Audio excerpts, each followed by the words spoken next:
अब आपको यह बताएंगे कि उत्तर प्रदेश में योगी सरकार ने सोशल मीडिया इन्फ्लुएंसर्स के लिए एक नई नीति लागू की है, जिसके तहत अब उत्तर प्रदेश की सरकार यूट्यूबर्स और दूसरे सोशल मीडिया इन्फ्लुएंसर्स को हर महीने 8 लाख रुपए तक देगी और बदले में उन्हें उत्तर प्रदेश सरकार की अलग अलग योजनाओं के बारे में लोगों तक जानकारी पहुंचानी होगी।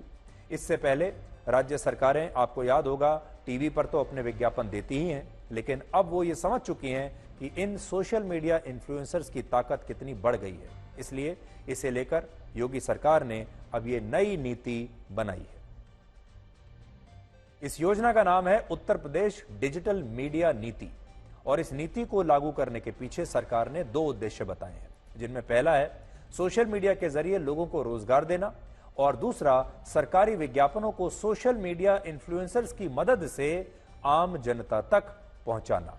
तो देखिए, असल में ये एक बहुत बड़ी एम्प्लॉयमेंट स्कीम भी हो सकती है और इसके जरिए योगी सरकार सोशल मीडिया पर जो लोग हैं, खासतौर पर युवा, उन्हें यह बताने की कोशिश कर रही है कि अब आप सोशल मीडिया के जरिए भी पैसा कमा सकते हैं।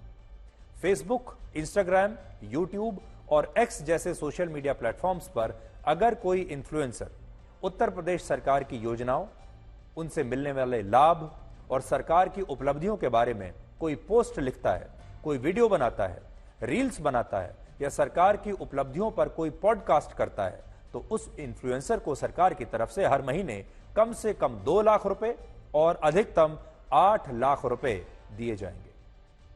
तो अगर आप 2 लाख से 8 लाख रुपए प्रति महीना कमाना चाहते हैं सोशल मीडिया पर, अगर आपकी अच्छी फॉलोइंग है, अगर आप एक यूट्यूबर हैं या इन्फ्लुएंसर हैं, तो फिर आपके लिए योगी सरकार की ये एक नई नीति आई है।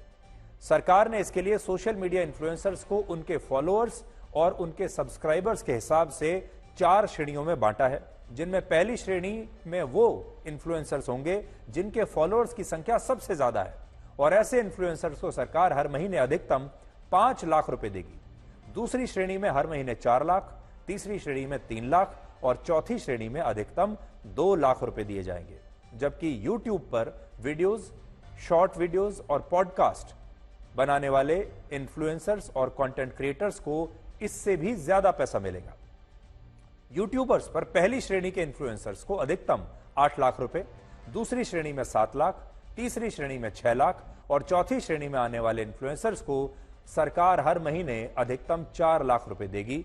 जिनके बाकी यूट्यूबर्स के मुकाबले कम सब्सक्राइबर्स होंगे उन्हें कम पैसा मिलेगा, जिनके ज्यादा सब्सक्राइबर्स होंगे उन्हें ज्यादा पैसा मिलेगा। और इसके बदले में इन सभी इन्फ्लुएंसर्स को और यूट्यूबर्स को सरकार के लिए ये 5 काम करने पड़ेंगे। सबसे पहले तो उन्हें सरकार के पास जाकर अपना खुद का रजिस्ट्रेशन करवाना पड़ेगा।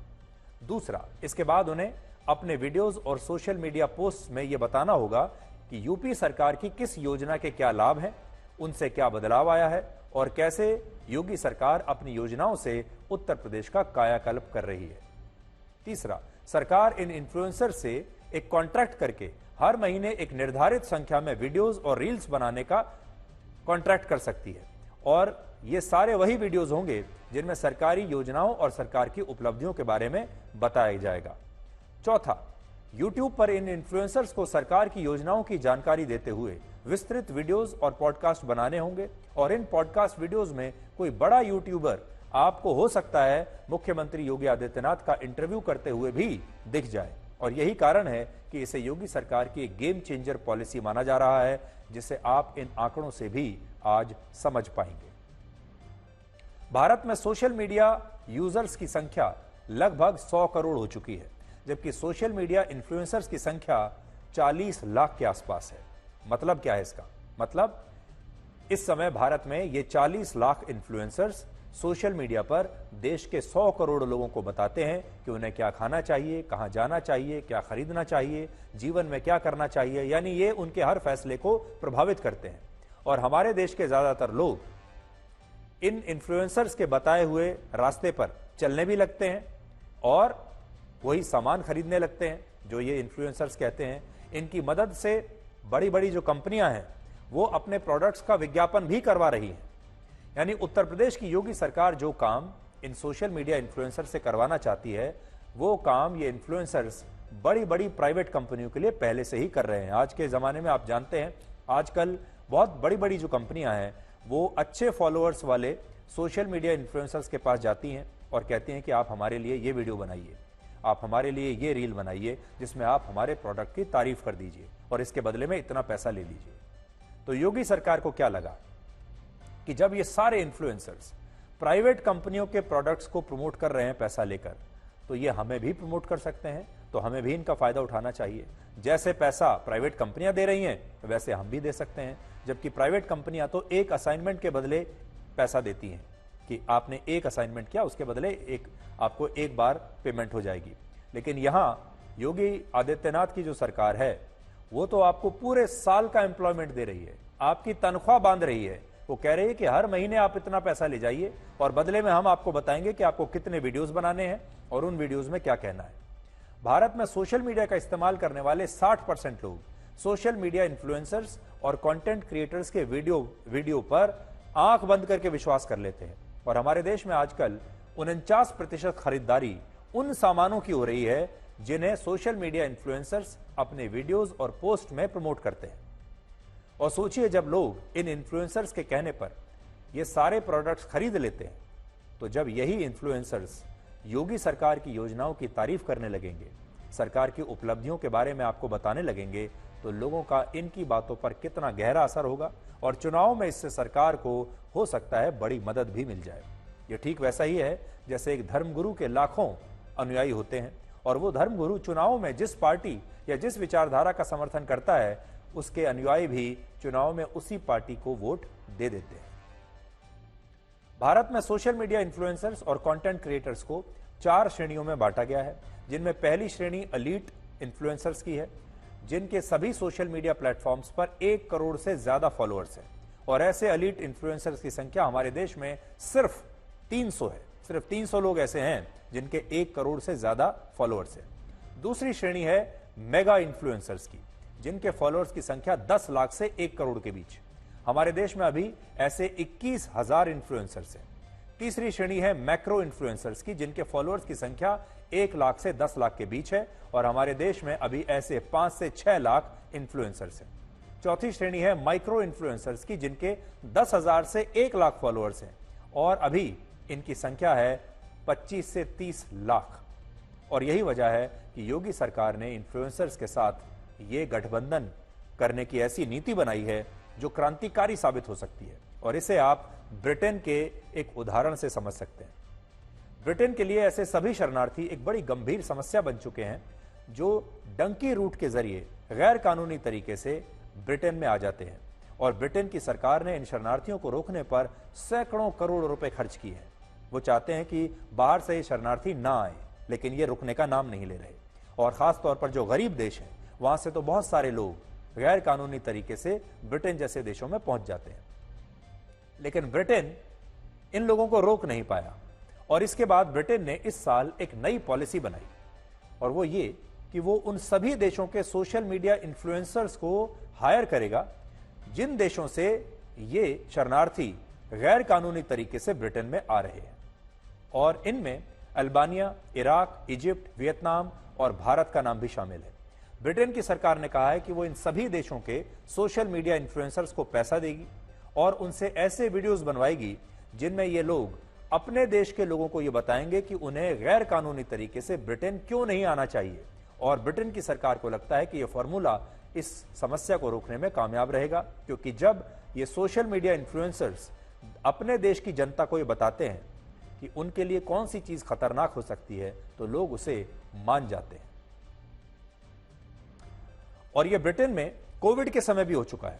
कोविड काल में जब ब्रिटेन में इस वायरस से बहुत सारे लोगों की मौत हो रही थी और लोगों को ऐसा लगने लगा था कि उनकी सरकार कुछ खास नहीं कर रही उनके लिए, तब ब्रिटेन की सरकार ने अपने देश के कंटेंट क्रिएटर्स और इन्फ्लुएंसर्स को पैसा देकर उनसे वीडियो बनवाए और इन वीडियोस को देखने के बाद वो लोग भी कोविड के खिलाफ सरकार के रेस्पॉन्स से संतुष्ट हो गए जो पहले सरकार से नाराज रहते थे। यानी इस डिजिटल युग में सोशल मीडिया इन्फ्लुएंसर्स का समाज पर ऐसा प्रभाव है कि सरकारों से लेकर बड़ी बड़ी कंपनियां लोगों को अपने प्रोडक्ट्स बेचने के लिए उनकी मदद ले रही हैं। और भारत की राजनीति में यह प्रयोग उत्तर प्रदेश से पहले एक बार राजस्थान में भी हो चुका है। पिछले साल राजस्थान में विधानसभा के चुनाव से पहले पूर्व मुख्यमंत्री अशोक गहलोत ने कहा था कि जो यूट्यूबर्स और इन्फ्लुएंसर्स उनकी सरकार की उपलब्धियों के बारे में सोशल मीडिया पर जनता को बताएंगे, उन्हें सरकार हर महीने अधिकतम 5 लाख रुपए देगी। और उस समय कई इन्फ्लुएंसर्स ने ऐसा किया भी था। लेकिन अशोक गहलोत और कांग्रेस ने ये योजना चुनावों से सिर्फ 3 महीने पहले लागू की, जिससे उन्हें इस योजना का कोई फायदा नहीं मिल पाया, क्योंकि ऐसी योजनाओं को काम करने में समय लगता है। और राजस्थान के विधानसभा चुनाव में कांग्रेस तब हार गई थी। लेकिन उत्तर प्रदेश में अभी अगला चुनाव वर्ष 2027 में होगा और योगी आदित्यनाथ इन चुनावों से 3 साल पहले ही इस योजना को ले आए हैं, जो बहुत बड़ा गेम चेंजर साबित हो सकती है। और जो लोग योगी आदित्यनाथ को सिर्फ एक साधु या सख्त प्रशासक मानते हैं, उन्हें सिर्फ एक योगी मानते हैं, आज वो इस योजना से ये समझ पाएंगे कि योगी आदित्यनाथ सोशल मीडिया और टेक्नोलॉजी की ताकत को भी बहुत अच्छी तरह से समझते हैं। और उन्होंने ऐसी नीति अपनाई है कि हो सकता है आने वाले समय में आपको सोशल मीडिया पर सिर्फ योगी के बारे में ही सारा कंटेंट दिखाई दे, क्योंकि योगी सरकार इसके लिए कंटेंट क्रिएटर्स को पैसा देगी।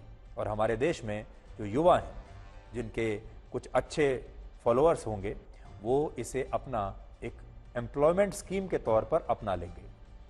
और इसी प्रस्तावित नीति में एक प्रावधान ये भी है कि अगर किसी सोशल मीडिया प्लेटफॉर्म पर आपत्तिजनक, अभद्र, अश्लील और राष्ट्र विरोधी कंटेंट पोस्ट किया जाता है, तो ऐसे मामले में सरकार उस सोशल मीडिया प्लेटफॉर्म या इन्फ्लुएंसर्स के खिलाफ कड़ी कार्रवाई करेगी। उत्तर प्रदेश की सरकार नवाचारों के साथ चलती है। जिस तरह का समाज में परिवर्तन हो रहा है, उसको ध्यान रखती है। उत्तर प्रदेश में सोशल मीडिया को लेकर के एक न्यू मीडिया पॉलिसी लेकर के हम आए हैं। न्यू मीडिया पॉलिसी में जो कुछ भी अच्छा कर रहे हैं, निश्चित तौर पर सरकार उनको विज्ञापन देकर के रोजगार के नए अवसर सृजित करने का काम करेगी। कोई अगर ऐसा कार्य करे जो कानूनन अपराध है, तो उस पर तो आप कार्रवाई कर सकते हैं। लेकिन जिस तरीके से इसका दुरुपयोग किया जा रहा है, अभिव्यक्ति पर रोक लगाई जा रही है, पीड़ा पर रोक लगाई जा रही है, जो समस्याएं हैं उसको अभिव्यक्ति न हो सके, ये प्रयास किया जा रहा है। मैं इसकी निंदा करता हूं। एक तरफ पूरे देश में आप जो इंडिपेंडेंट सोशल मीडिया है, आप उसको गैर कानूनी तरीके से आप उसको जो है उसका वध करने जा रहे हो, आप उसको कंट्रोल करने जा रहे हो। ये बात ये दिखा रही है कि सरकार के पास कोई क्लियर कट एजेंडा नहीं है।